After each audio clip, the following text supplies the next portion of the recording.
Alors, on reprend l'histoire de Hadjamila. Hadjamila, c'est le dépravé, le déclassé. Et son nom veut même dire inceste, ce mot sanskrit. Et c'était un brahmine, c'est-à-dire que, étant un brahmine, veut dire il avait eu des mérites de pas mal de ses vies passées. Il était allé quand même loin dans l'évolution. Et il a commencé sa vie à peu près correctement, c'est-à-dire c'était un bon brahmine, il gérait tout, etc. correctement, il était marié, mais un jour, il se promenait dans la forêt pour aller casser du bois pour le feu sacrificiel. Il a vu une prostituée d'une caste très très inférieure, très basse, d'une naissance très basse, et en même temps, elle vendait ses services à un autre bonhomme. Les deux étaient ivres. Et en voyant ça, ses sens se sont emballés, notamment la concupiscence. Et il a voulu faire de cette prostituée cette femme pour avoir toujours ses plaisirs, cette jouissance matérielle, etc. Et tout le reste a dégringolé avec, c'est-à-dire qu'il est devenu euh, un homme horrible. Et seulement au moment de la mort, elle a appelé le nom de son fils, Narayana. Et les serviteurs de Narayana sont tout de suite arrivés à son secours et l'ont arraché aux griffes de la mort. Et c'est là qu'on commence l'histoire d'aujourd'hui. Les serviteurs de Yahama ont relâché Ahmed Ajamila et sont retournés très embarrassés auprès de leur maître. Ils lui ont raconté ce qui se passait sur la terre et comment, lorsqu'ils sont allés chercher Ajamila, ils en ont été empêchés par des dévas. Ils rapportèrent toute la discussion qu'ils avaient eue avec les serviteurs de Vishnu. Les Yamadutas dirent: Cela ne nous était jamais arrivé auparavant, mon Seigneur. Vous êtes le Seigneur du Dharma, et jusqu'à présent, personne n'a pu échapper aux punitions que vous leur avez infligées. Mais aujourd'hui, quatre êtres étranges ont fait étalage de votre propre autorité. Nous avons bien capturé Ajamila comme prévu, mais ils ont coupé le collier de la mort et l'ont relâché. En fait, on a appris d'eux qu'Ajamila avait prononcé le nom Narayana juste avant de mourir et qu'aussitôt ces dévas sont arrivés à ses côtés et nous ont empêchés de faire notre devoir. Ils ont énormément insisté sur la gloire attachée au nom de Narayana et ont ajouté que ce serait vous qui alliez clarifier pleinement la question pour nous. Dites-nous pourquoi il en est ainsi. Leurs paroles étaient si pleines d'autorité que nous avons dû céder et leur obéir. Quel est cet étrange pouvoir qui sauve un grand pécheur des fers de Yama? Contrairement à leur attente, Yama affichait un sourire ravi. Il leur parla tout en douceur en leur tenant le discours suivant. J'ai un grand pouvoir sur la vie des êtres humains, comme vous l'avez dit. J'ai le pouvoir de les punir et les condamner. Jusque-là, vous avez raison. Mais il y en a un qui se trouve au-dessus de moi et que je dois honorer et à qui je dois obéir. C'est le Seigneur Narayana. Avez-vous vu comment il fait un morceau de tissu? Il est tissé à partir de fils qui en forment la trame et la chaîne. Eh bien, cet univers tout entier est tissé par lui. Il est la puissance qui provoque la création, le maintien et la destruction de l'univers. Je vais mettre un peu moins froid, s'il vous plaît, parce que oui, c'est très froid, je trouve.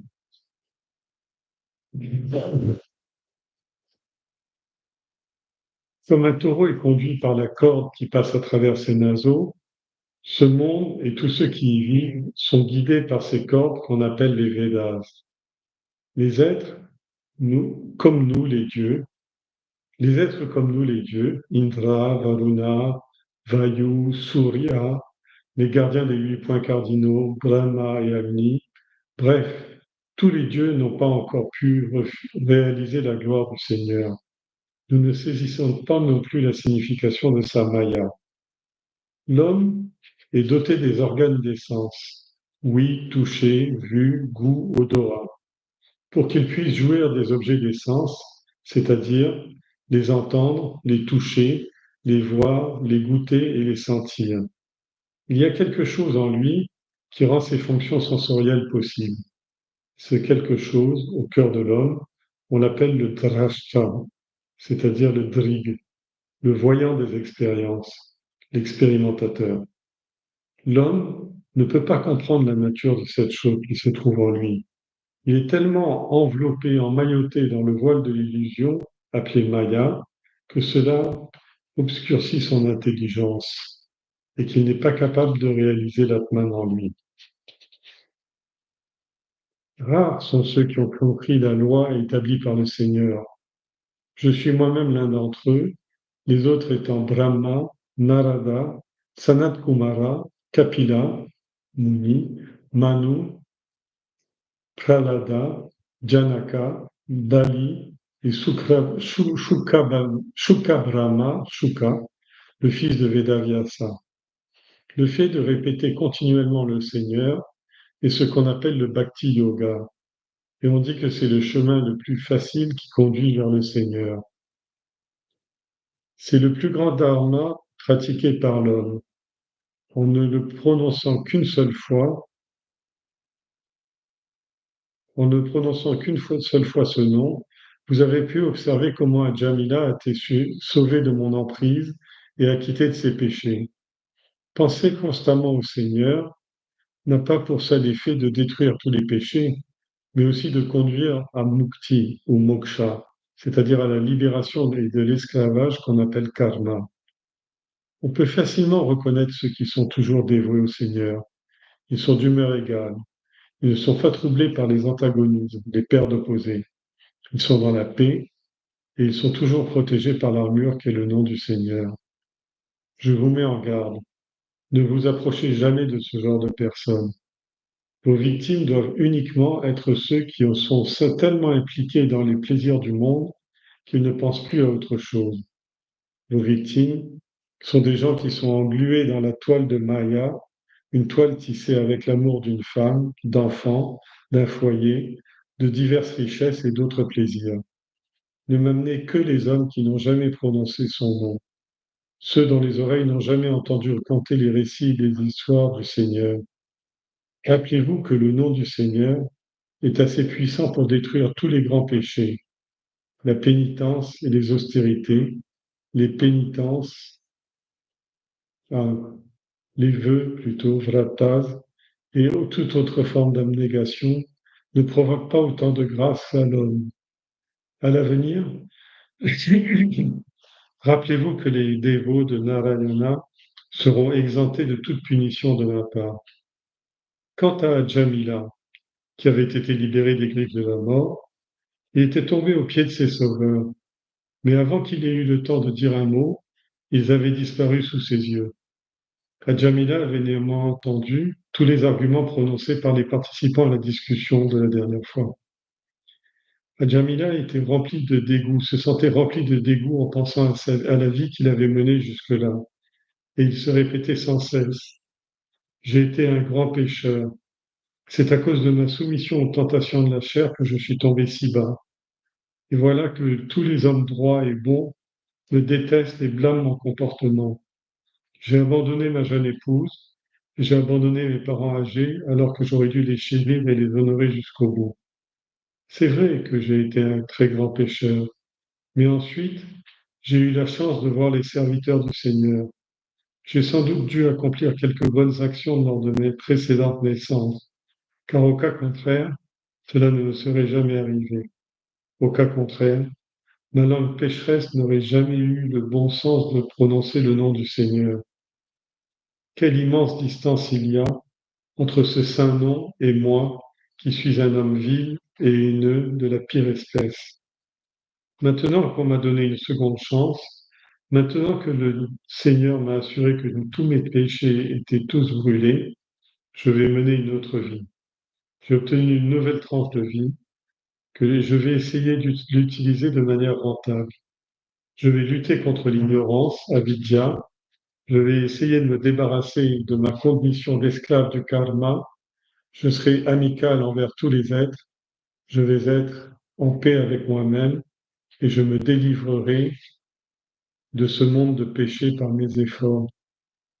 Grâce à un contact furtif avec le bien, Ajamila a su pratiquer le renoncement, le sannyasa. Il devint tout de suite un grand dévot de Narayana. Il n'avait plus aucun attachement pour le monde. Il atteignit les bords des rives, les rives du fleuve Gange et s'y établit pour méditer sur le Seigneur.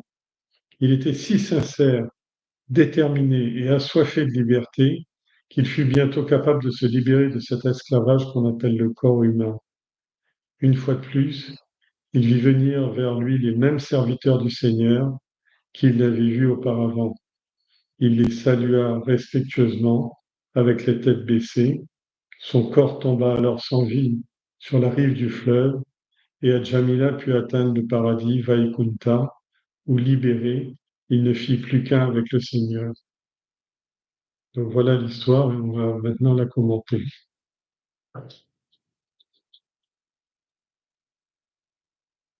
Alors, donc, les serviteurs de Yama, c'est-à-dire c'était des devas. Mais déjà, Yama est un deva particulier, c'est le dieu de la mort.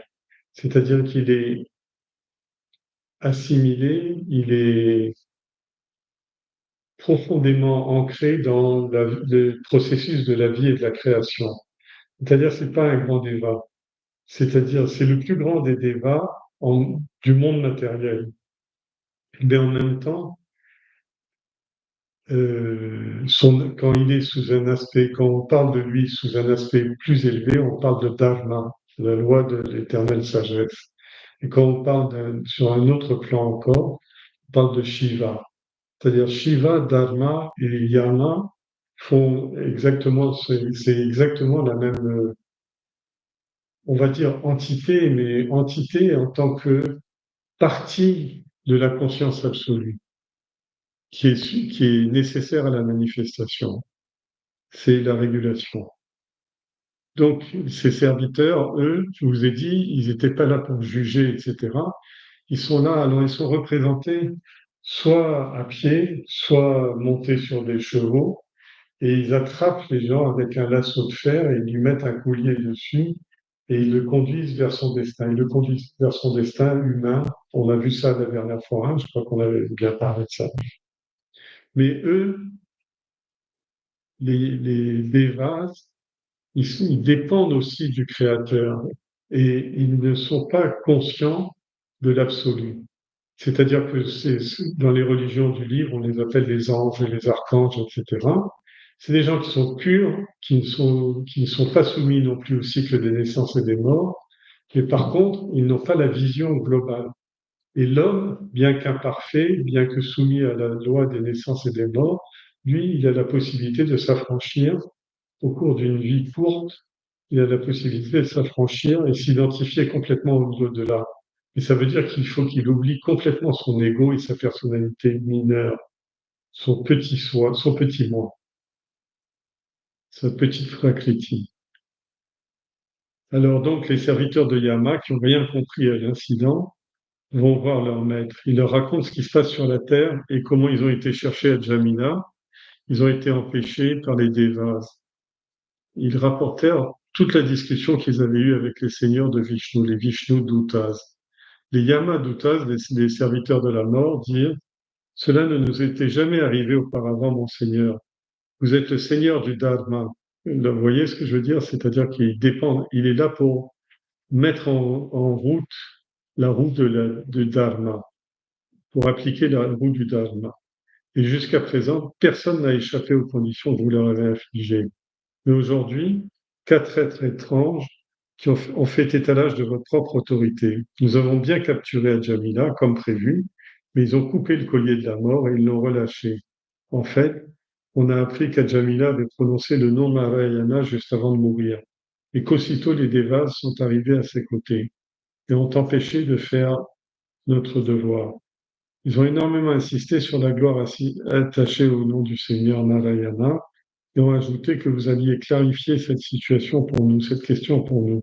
Dites-nous, pourquoi en est-il ainsi? Leur parole était si pleine d'autorité que nous avons cédé et on leur a obéi.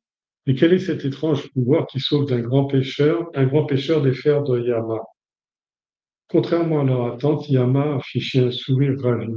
Il leur parla tout en douceur et en leur tenant le discours suivant. J'ai un grand pouvoir sur la vie des êtres humains puisque j'ai le pouvoir de les punir et les condamner. C'est-à-dire, au niveau de la vie humaine, la pire des choses, c'est la mort. C'est la pire des punitions. Demandez à quiconque s'il veut mourir, dit oui, bien sûr, je sais, je veux bien mourir, mais un peu plus tard. Laissez-moi encore faire un petit tour de piste et après je verrai. Mais il y en a un qui se trouve au-dessus de moi, c'est-à-dire un qui est capable de briser la loi de cause à effet, la loi du karma, eh bien, c'est le Seigneur Narayana. Narayana, je vous avais expliqué, c'est à la fois un nom qui signifie un cours d'eau, qui signifie donc le fleuve du mental, qui signifie en même temps l'ami des hommes, et qui signifie en même temps la transcendance, c'est-à-dire la fluidité totale, qui est la disponibilité totale, ce qu'on appelle le paramahansa, c'est-à-dire l'état d'errance suprême et de liberté suprême. Avez-vous vu comment est fait un morceau de tissu? Il y a la trame et la chaîne. C'est-à-dire que dans un métier à tisser, il y a des fils horizontaux et des fils verticaux avec une navette qui fait que fil par fil, on ajoute des vies. Il est tissé à partir de fils qui forment la trame et la chaîne. Eh bien, cet univers tout entier est tissé par lui. Il est de la puissance qui provoque la création, le maintien et la destruction de l'univers tout entier. Alors, vous vous rappelez, la dernière fois, je crois qu'on avait parlé du potier et de la création, avec la cause matérielle, efficiente et instrumentale. Et je vous avais dit que dans toutes les grandes Upanishads, on enseigne que la conscience, le Dieu absolu, l'absolu, Satchitananda, Brahman, est à la fois le créateur, c'est-à-dire la cause ouvrière ou intelligente, l'intelligence cosmique. Il est à la fois la matière cosmique, puisque tout est fait à partir de la pensée et du monde subtil pour devenir ensuite grossier. Et il est en même temps la cause instrumentale, c'est-à-dire cette roue du destin, ce métier à tisser. Alors, la roue de la cause à effet est parfois représentée sous la forme de métier à tisser.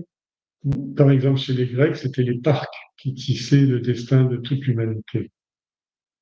Alors, mais lui, c'est-à-dire lui, le créateur, le Seigneur, il est capable de d'aller contre les lois de sa propre création, puisque cette création n'est qu'à son jeu.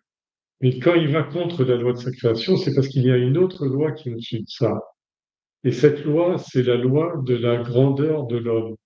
La grandeur de l'homme, c'est que c'est le seul être, la seule catégorie d'être qui est capable de briser son destin, c'est-à-dire de ne pas être enchaîné à l'infini dans la loi de karma tant que le Brahma, tant que l'être cosmique est en vie.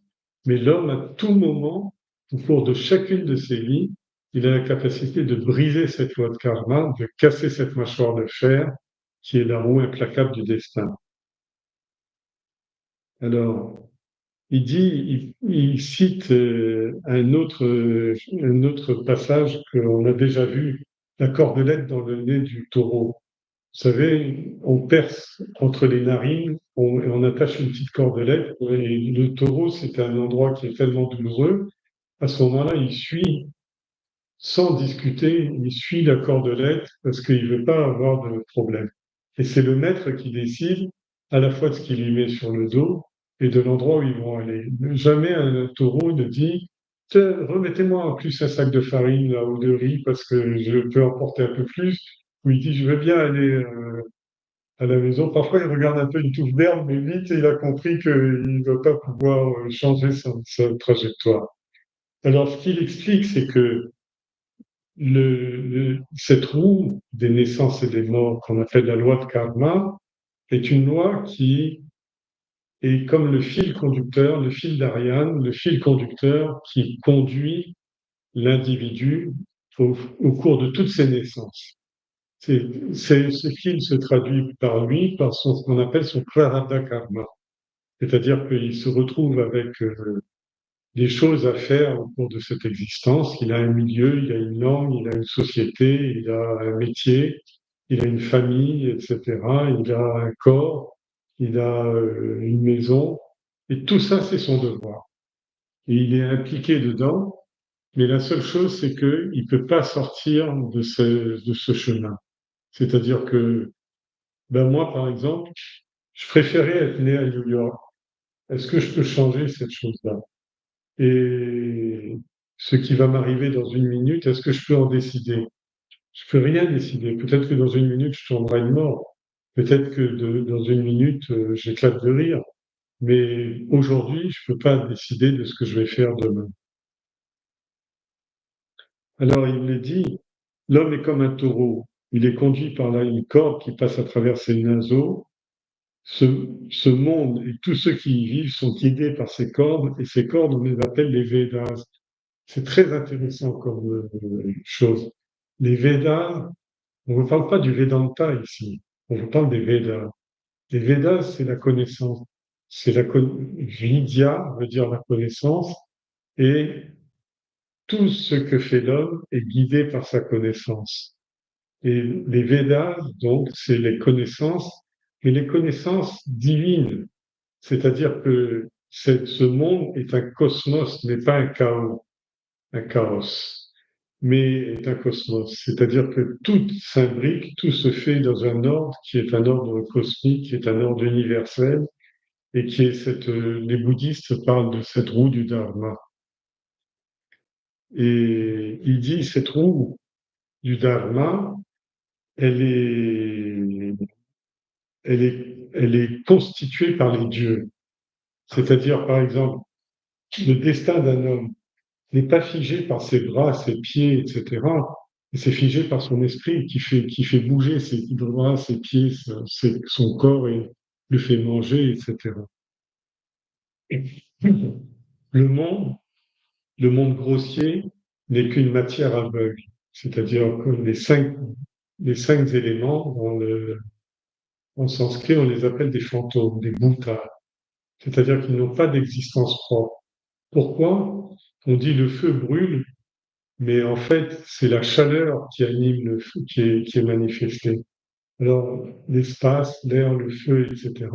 Les cinq éléments sont les cinq éléments que peuvent percevoir les sens de perception de l'homme, et les cinq matériaux, la terre, l'eau, le feu, la terre, l'eau, le feu, l'air, l'espace. Et donc, de ces cinq fantômes, ils n'ont, sans une intelligence, c'est-à-dire sans les sens de perception, rien ne peut être perçu. Par exemple, on est dans cette pièce, mais dans la pièce d'à côté, je ne peux pas voir, je ne peux pas toucher, je ne peux pas sentir. Si je n'ai pas la mémoire pour me rappeler et je n'ai pas eu l'expérience de la pièce à côté, ou peut-être la pièce qui est derrière moi, je n'ai aucune possibilité de la faire vivre. Si je fais vivre un objet, comme une rose par exemple, je fais vivre la rose à travers non pas une expérience unique, mais un combiné d'expériences. C'est-à-dire, mes yeux voient la couleur de la rose, elle est jaune. Mon nez sent la couleur de la rose. Mes doigts touchent les piquants de la rose, etc., etc. C'est-à-dire que, et en fait, de cette accumulation de stimuli, il y a un secrétaire qui arrive, qui ouvre un tiroir de la mémoire et qui dit c'est une rose. C'est-à-dire qu'il connaît déjà le nom, il connaît l'expérience et il tire une première conclusion en disant ceci est une rose. Mais il dit pas ceci est un bon parfum, ceci est une couleur jaune, ceci est une texture douce des pétales et piquante des tiges, ceci est dans l'espace, etc. Ça va très vite. Mais cet esprit lui-même, il est animé par autre chose, par l'ego. Parce que si, par exemple, euh, on met une rose devant Léonard de Vinci et on lui dit qu'est-ce que c'est? Et il répond pas. Pourquoi il répond pas? Parce qu'il est mort. Il ne sait pas ce que c'est la rose qui est devant lui parce qu'il est mort. C'est-à-dire même l'esprit est guidé par la vie et la conscience. Et c'est un phénomène regardez comme c'est logique. On ne peut pas dire que Dieu est en dehors de nous ou que Dieu n'est pas nous. Parce que sans Dieu, cette chose qu'on appelle la conscience, la vie, la prise de conscience, la réalisation, la spéculation, l'imprégnation, le bénéficiaire du fruit de l'expérience, etc., le bénéficiaire des objets, c'est pas vraiment en nous. Parce que, par exemple, cette rose jaune dont je parle, bon, je dis même peut-être qu'elle est stockée dans la mémoire. Je me rappellerai toujours, c'était la plus belle rose de ma vie. Mais c'est stocké dans la mémoire. Mais où est cette mémoire? Elle n'est même pas matérialisée. Il y a pas un gramme de matière grise dans lequel la mémoire est stockée. La mémoire est stockée dans une autre dimension, un monde qu'on appelle Chitta, c'est-à-dire la mémoire, la conscience, etc. Et quand j'ai besoin du souvenir de la rose, quand pas moi, mais ce que j'appelle l'ego, c'est-à-dire les dieux, quand ils ont besoin de faire revenir la rose, ils vont puiser dans ce stock qu'on appelle la mémoire, et qui en fait est la conscience pure, la conscience non manifestée, mais à l'état causal. Et de cet état causal, elle va sortir, elle va manifester quelque chose. Ah, c'est la rose jaune. Oui, ça s'appelle un souvenir. Alors le mental il met tout de suite l'étiquette souvenir. Et il dit, tu vois la rose qui est devant toi, elle est rouge, c'est pas comme la rose jaune, mais c'est une rose quand même, ça a le même nom. Vous voyez tout ce travail-là? Alors il parle de ça, il dit en fait, les 5 objets grossiers, la nature est aveugle. Elle ne s'anime que lorsqu'il y a les sens de perception. Notre corps n'a de valeur qu'à cause des sens de perception. Si vous ne pouvez pas voir, sentir, toucher, goûter, etc., vous êtes mort. C'est-à-dire qu'il n'y a pas de stimuli, c'est-à-dire Manas ne peut plus fonctionner. Donc le mental est on dit, encéphalogramme plat, plus de stimuli. Plus de stimuli, encéphalogramme plat, le mental est mort. Et à ce moment-là, on parle le sujet, on est dans le thème de la journée, c'est-à-dire le sujet doit migrer s'il a encore des désirs, parce qu'il a besoin à nouveau de toucher, de voir, de sentir, de goûter, etc. Et donc, il va invoquer un nouveau corps, et les serviteurs de Yama, du Dieu de l'ordre cosmique, vont lui permettre de se réincarner. Mais pour ça, il faut qu'il arrache sa conscience du corps auquel elle est attachée, habituée et identifiée surtout. Et plus l'identification est forte, plus la colle est dure à détacher. Donc il faut l'arracher à cette identification et lui proposer une nouvelle identification qui ne va pas se faire tout de suite. La colle ne va pas prendre tout de suite. C'est-à-dire qu'il va arriver dans le, dans le corps d'un fœtus et il va falloir qu'il reprenne tout à zéro, c'est-à-dire qu'il réapprenne à bouger ses mains, ses pieds, à ouvrir ses yeux, à réinvoquer les sens de perception. Les sens de perception vont investir cette nouvelle maison qu'on appelle son nouveau corps. Et à partir de là, il va se réattacher, il va dire ah c'est chouette, je peux recommencer à picoler, etc., etc., etc.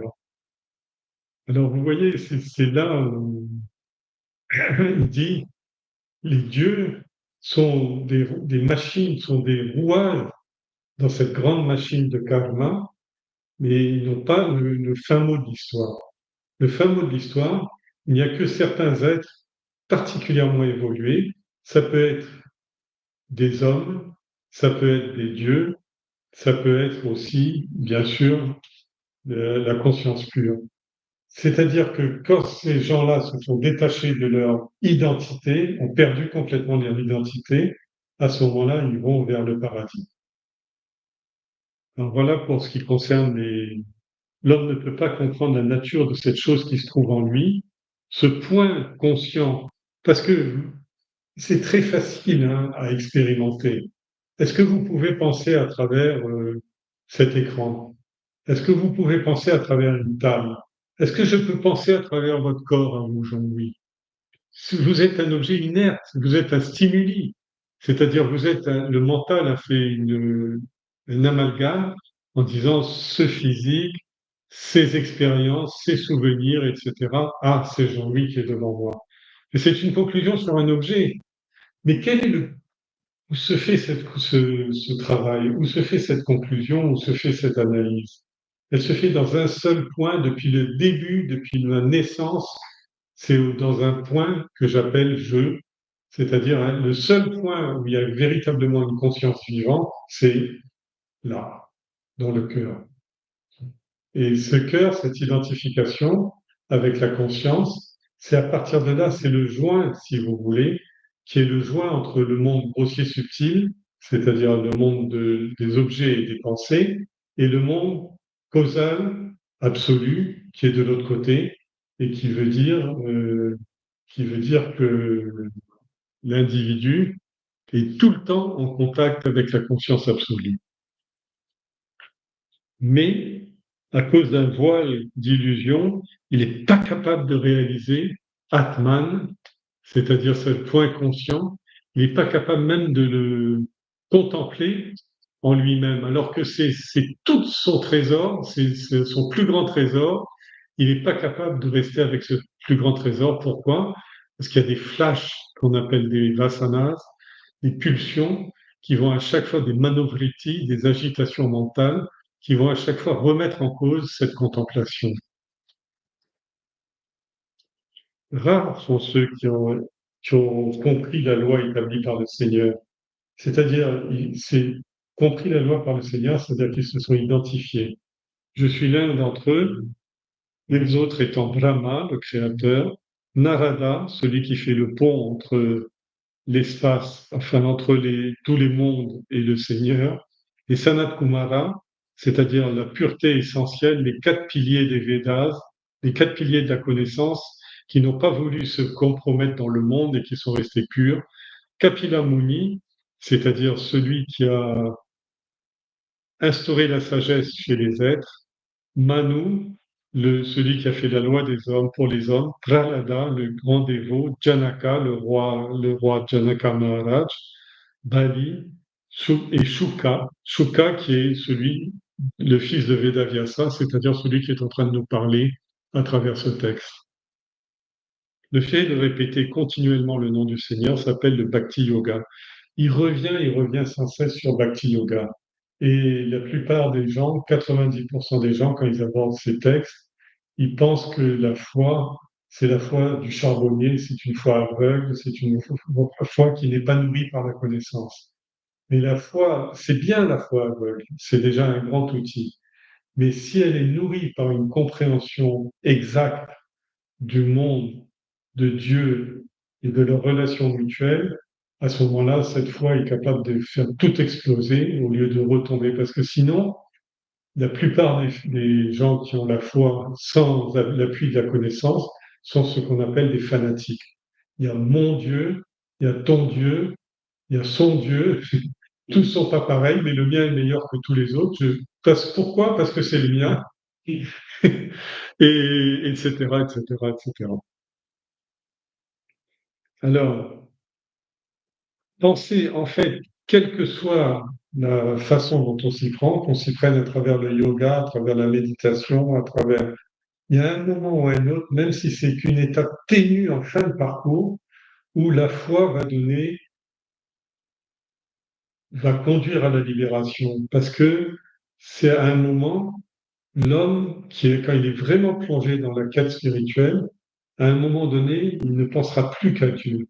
Et quand il ne pense plus qu'à Dieu, son esprit c'est comme une fusée. Quand vous avez vu une fusée décoller de la Terre, elle prend peut-être 3 minutes à pousser pour brûler du carburant, etc., pour avancer à 5 km/h. Mais déjà, quand elle a atteint la stratosphère, il n'y a plus de frottement, la poussée est toujours pareille, et elle passe à ce moment-là, elle frôle les 30 000, 40 000 km/h parce que c'est exactement pareil en matière de foi. C'est-à-dire qu'elle disparaît aussi très vite. Toute la construction de la fusée a pris du temps.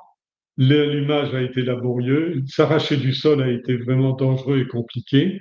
Mais après, quand l'homme est dans les sphères nobles de sa personnalité, tout va très vite, tout va très facilement, et tout va sans encombre et sans conflit. Ils sont dans la paix, ils sont toujours protégés par l'armure du Seigneur. Ils sont d'humeur égale, ils ne sont pas troublés par les antagonistes. C'est ce que je vous appelle la partie noble de l'esprit humain. N'oubliez pas le chapitre 16 de la Gita, les états divins et démoniaques.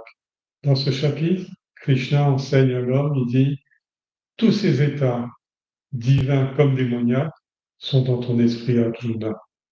Maintenant, c'est à toi de savoir, dis-moi qui tu fréquentes, je te dirai qui tu es. Mais si tu veux vraiment exceller, fréquente les excellents, fréquente l'excellence à travers les textes, à travers les amitiés, à travers les enjeux, à travers ton comportement, etc. Vise toujours l'excellence et tu viendras à moi à coup sûr. Je vous mets en garde. Ne vous approchez pas jamais de ce genre de personnes qu'on appelle des bhaktas, c'est-à-dire des hommes qui ont la foi intelligente. Vos victimes doivent être uniquement ceux qui sont impliqués dans les plaisirs du monde et qui ne pensent pas à autre chose. Les plaisirs du monde, même par exemple, avoir le prix Nobel de mathématiques, gouverner l'ONU, etc. Alors, des belles choses du monde. Mais sauf que elles ne remettront pas en cause de façon drastique l'enchaînement de la loi des causes à effet. Comme on dit, il faut changer de paradigme. On adore ce mot en ce moment. C'est le nouveau mot qui vient de sortir. C'est-à-dire qu'il faut changer les conditions de l'équation. C'est-à-dire que cette équation, je fais mon bonheur dans le monde, je fais mon parcours dans le monde, je fais mon nid dans le monde, etc. Il faut oublier tout ça. Il faut être beaucoup plus audacieux, beaucoup plus transgressif et se dire, je veux mieux que ça, je veux l'excellence. Vos victimes doivent être les gens ordinaires. C'est comme quand Jésus disait, je vomis les tièdes. C'était un peu violent. Vos victimes sont des gens englués dans le Maya, une toile qui est tissée par l'amour des femmes, des enfants, des foyers, des richesses, des plaisirs. Ne m'amenez jamais ne m'amenez que les hommes qui n'ont jamais prononcé son nom, ceux dont les oreilles n'ont jamais été purifiées par les histoires les lilas du Seigneur, les récits et les légendes du Seigneur. Rappelez-vous que le nom du Seigneur est assez puissant pour détruire tous les péchés. Alors, vous avez vu, il a parlé des lilas, des histoires, des chants, etc., c'est-à-dire de toute une série d'activités, mais au final, il dit le nom du Seigneur, le nom du Seigneur, le nom du Seigneur. Parce que, en fait, le nom du Seigneur n'est pas seulement un nom, c'est tout ce qui se rattache à ce nom, c'est-à-dire tout ce qu'on appelle le Sattva Guna. Son nom, c'est le Sattva Guna et ce qu'il y a au-delà du Sattva Guna. C'est-à-dire que plus on monte et plus le Sattva Guna ne concerne plus les objets, ne concerne plus les pensées, ne concerne plus même les orientations ou les tendances, mais il ne concerne plus qu'une identification avec la lumière de l'absolu.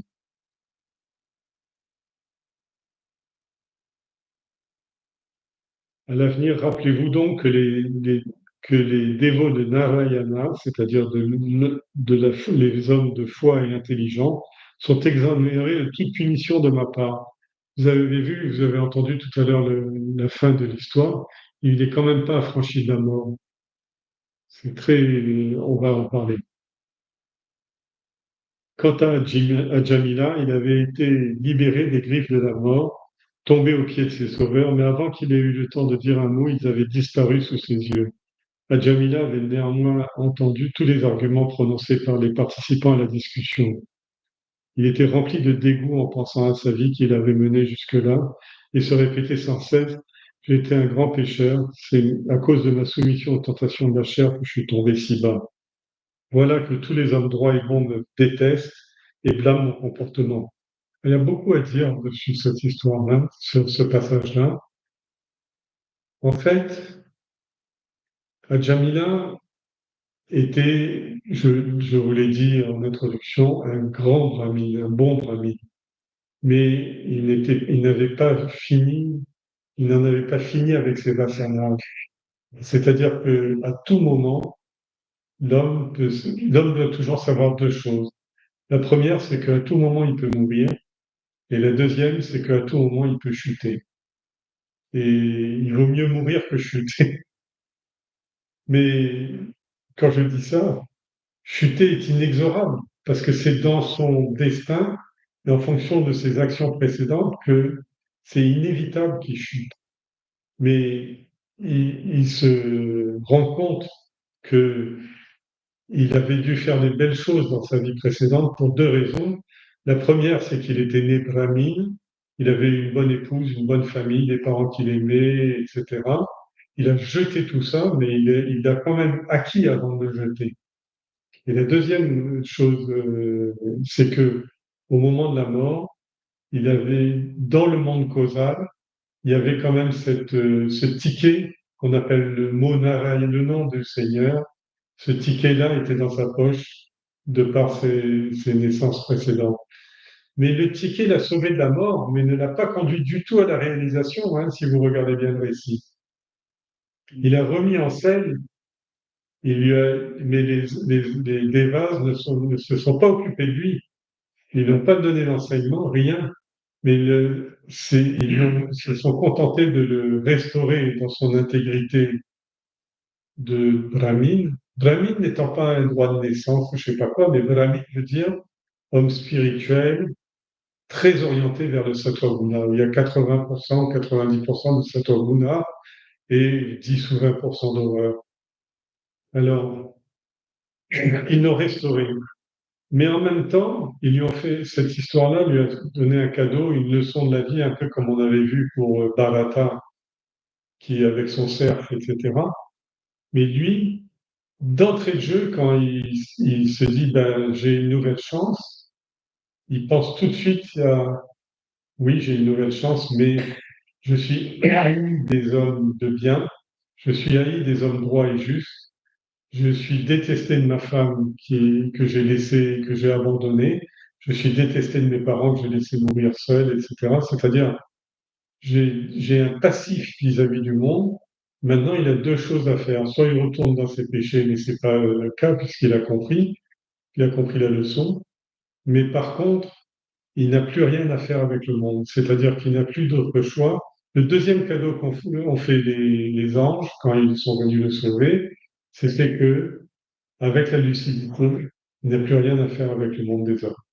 On ne se détache pas du monde des hommes en les quittant et en allant dans l'Himalaya ou dans une cave ou dans une grotte en Turquie ou je sais pas trop où. On se dégage du monde des hommes à travers le détachement viveka, c'est-à-dire la compréhension du jeu de l'enfermement psychologique, Viveka Vairagya. Vairagya veut dire le détachement, c'est-à-dire que quand on a bien compris les leçons de ce qu'était la vie, et notamment pour nous aider, le Seigneur nous envoie des épreuves et nous envoie la mort, à travers ces choses-là, et on peut se détacher. On peut avoir mené bien sa vie, etc., avoir bien profité des choses et tout, mais il arrive un moment où, si on veut continuer, jouer les prolongations, ça va mal finir. Ça va finir. C'est pour ça qu'on parle du troisième âge, Varna Prastha, comme étant l'âge des sannyasis. Ils peuvent commencer avant, mais Jamila était dégoûté de sa vie. Maintenant qu'on m'a donné une deuxième chance, maintenant que le Seigneur m'a brûlé tous mes péchés, c'est brûler tous les péchés, vous savez, ça veut dire quoi? C'est ce qu'on appelle vibhuti. Vibhuti, on appelle ça la gloire. Vous savez, quand par exemple les hommes rentrent au temple, mais aussi lorsqu'ils prennent les dikshas, Alors prennent des cendres, fait avec du bois de santal, de la vache sacrée, des mousses de vache sacrée, etc. Et ils se les passent sur le front. C'est-à-dire que la gloire, il réduit en cendres ses appétits de vie.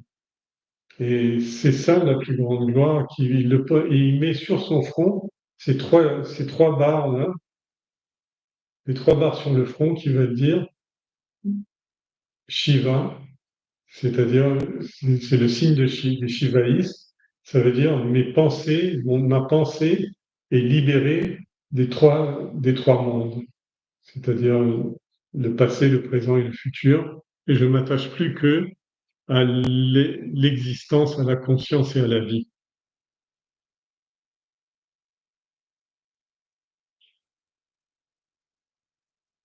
Quelle distance il y a entre moi, entre un saint nom et un homme vil et haineux de la pire espèce? Oui, déjà vu. Je vais essayer de me débarrasser de ma condition d'esclave de karma. Vous voyez, c'est c'est très précis, hein. C'est-à-dire, il sait exactement ce qu'il veut faire. Il veut briser la chaîne du cycle des naissances. Il veut pas se dire je vais devenir quelqu'un de bien, etc. Non, il veut aller droit au but. Par contre, je vais être amical avec tous les êtres, je vais être bienveillant avec tous les êtres, empathique avec tout le monde. Je vais être en paix avec moi-même, parce qu'on ne peut pas être en paix avec les autres si on n'est pas en paix avec soi-même. Je vais me délivrer de ce monde de péché par mes efforts. Grâce à un contact d'un instant avec le bien, avec le sattva guna, Ajamila a pu a su pratiquer le renoncement. Il est devenu un grand dévot. Il n'avait plus aucun attachement pour le monde. Il atteignit le fleuve Gange, le Gange représentant d'ailleurs Narayana, et il s'y était au pied du Seigneur, donc il s'est établi pour méditer sur le Seigneur. Il était si sincère, déterminé, assoiffé de liberté, qu'il fut bientôt capable de se libérer de cet esclavage qu'on appelle le corps humain. N'oubliez pas le corps. Alors, tout le monde dit oui, je ne m'occupe pas de mon corps, etc. Le corps est un outil de karma, et c'est un outil grandiose. C'est un outil grandiose parce que avoir une naissance humaine est quelque chose de vraiment rare, et en même temps, Pourquoi? Parce que c'est là où le mental brille le plus. Le mental brille aussi chez une vache sacrée, brille aussi chez un éléphant sacré. Il n'y aura pas un flot de pensée et d'analyse et de conclusion, etc. Il n'y a pas un flot pareil, vous voyez. Il y a beaucoup plus de pureté, mais il y a moins de flot. Et c'est donc le corps humain qui permet ça. Une fois de plus, il vit venir vers lui les serviteurs. Une fois de plus, c'est pas par rapport à la fois de la semaine dernière, c'est par rapport à toutes les précédentes. C'est-à-dire où il a vu ses forces décliner, où il a vu ses maladies, où il a vu ses échecs, etc. Et où il a vu il a dit, malgré tout, je veux encore. Alors, il vit venir les mêmes serviteurs qu'il avait vus auparavant. Mais cette fois-ci, au lieu de les voir arriver avec horreur, il les salue avec respect et baisse la tête. Baisse la tête veut dire que votre volonté soit faite. Instantanément, son corps tombe sans vie. Il n'a pas dit il est mort, hein. Il n'a pas dit il est mort. Parce que la mort, quand on parle techniquement, c'est cet arrachement de la condition humaine pour ramener à la condition humaine vers la transmigration. Tandis que là, on dit son corps est tombé. On dit d'un sage, on dit son corps tombe comme la mue du serpent. C'est-à-dire le serpent, il voit plus, il est aveugle et tout. Et à un moment, il sort de sa peau et il dit que ce serpent abandonne sa peau, qu'il abandonne cette peau dans de l'eau, sur une route, sur des cailloux, etc. Il s'en fiche, il n'est plus avec ce problème-là. C'est pour ça que la mort ne touche plus, parce que la mort, le corps tombe sans que la conscience soit perturbée, parce que la conscience est tellement attachée dans l'absolu qu'il y a pas d'événement qu'on appelle la mort. C'est-à-dire les serviteurs sont là, ils ont bien pris le corps, etc. Mais sauf que au niveau psychique, ils ont juste ramassé la dépouille, mais pas le corps causal. Le corps causal était réhabilité. Son corps tomba sur la rive du fleuve et Adjamila put atteindre Vaikunta ou libéré, il ne fit plus qu'un avec le Seigneur. C'est-à-dire, il n'était pas à côté du Seigneur pour l'éternité, au paradis ou je ne sais pas quoi. Il était entièrement dissous.